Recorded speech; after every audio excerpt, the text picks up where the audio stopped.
has never been in contact with any particular law enforcement court system. And from what I can see and what I hear out here from a lot of my black male, and I'm sure it's common, that has never been in contact with any particular law enforcement court system.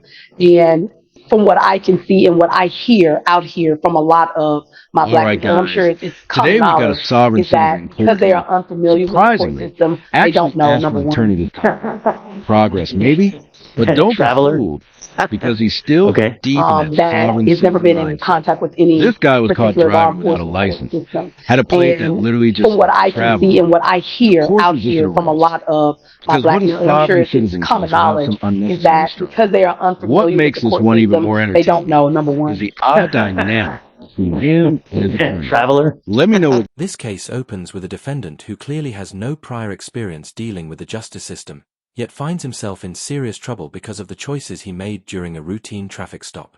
The situation quickly escalates when officers encounter a license plate labeled Traveler instead of a state-issued tag. That alone signals the sovereign citizen ideology that often leads people to challenge lawful authority in ways that make their problems dramatically worse. While lack of system familiarity might explain the fear or confusion observed, it doesn't remove responsibility under the law. The scene highlights how everyday stops can spiral due to mistrust and misunderstanding. Over time, courts have learned that sovereign arguments rarely hold up and almost always complicate cases. What could have been a simple citation rapidly turned into resisting arrest and a full legal conflict. The tone is set early that the defendant is already working against himself. To hear the PC, if we can, Judge. And then on the bond rand statement as well, Judge.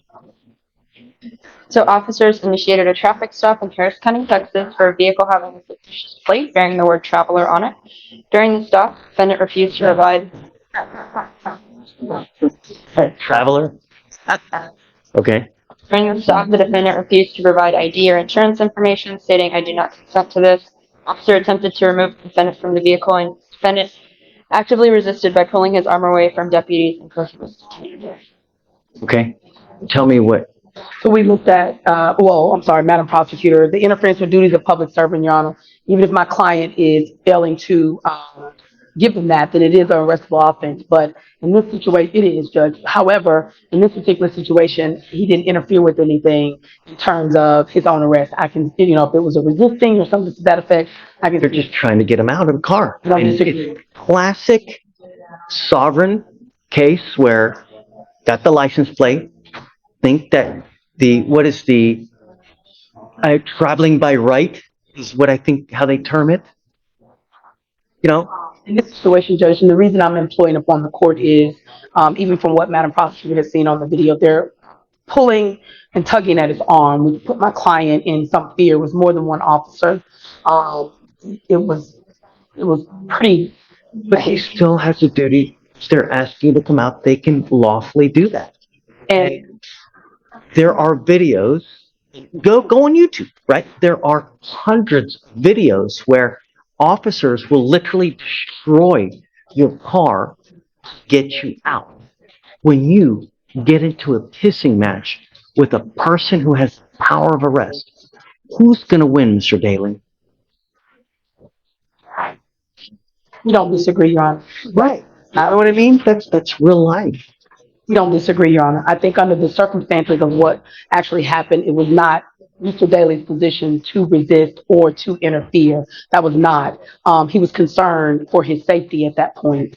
And actually, I don't. Right. And so in reviewing the video, it was pretty quick, pretty brash. They didn't give him an opportunity to respond per the prosecutor in this situation. It wasn't as if he was intentionally. Remember, this is just a mere probable cause. Yes, so, I agree. They ask you to come out of the car one time.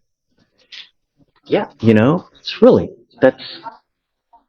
So, I think that there's enough probable cause to go forward now. Problem is, Mr. Daly, is that we revoke your bond. Your bond is set at 2501, and you've continually failed to appear.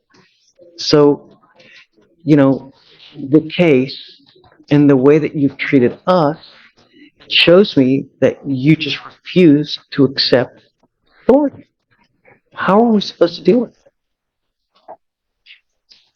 How do we deal with that, Timberland? Your Honor, the only reason I bring to your attention is I asked the court to take into consideration. We have a black male works every day who, and I hate to put that on the court, but I do in this particular client, that has never been in contact with any particular law enforcement court system. And from what I can see and what I hear out here from a lot of my black male, and I'm sure it's common knowledge, is that because they are unfamiliar with the court system, they don't know, number one. Number two, when they do come in contact with police, and my mother is assistant chief of police, so I can understand even when I was younger, I was taught that there are certain things that you have to do with when a police officer needs to stop you on a speeding ticket. What we don't know is whenever these officers come up, when you're somebody who don't have the privilege of having a police officer as a parent or who isn't familiar and is being raised in this particular climate and seeing what they see on TV and seeing what they hear and everything that has occurred, you don't know what the proper steps are. I was trained from when I was grown up what you do. I'm not saying that what he did was right or wrong. I'm not saying that how he reacted to this particular court, it is wrong. However, I'm employing upon the court to ask the court to take into a little bit of consideration, number one. As the traffic stop unfolds, the defendant repeatedly refuses to provide ID or insurance, asserting that he does not consent. Officers attempt to remove him from his vehicle, and he struggles against them until he is detained. The defense later tries to argue that this wasn't interference or resisting, but the facts make it difficult to accept that position. If an officer has lawful grounds to remove someone from a vehicle, refusing commands will always escalate the situation. The attorney's effort to downplay the defendant's resistance highlights the gap between sovereign interpretation and legal reality. The bigger issue isn't just the resistance, it's that sovereign ideology tells people they can ignore basic law and procedure. In a real-world encounter, that belief is almost guaranteed to fail. The arrest was not the result of discrimination or targeting, but the consequence of refusing lawful police orders.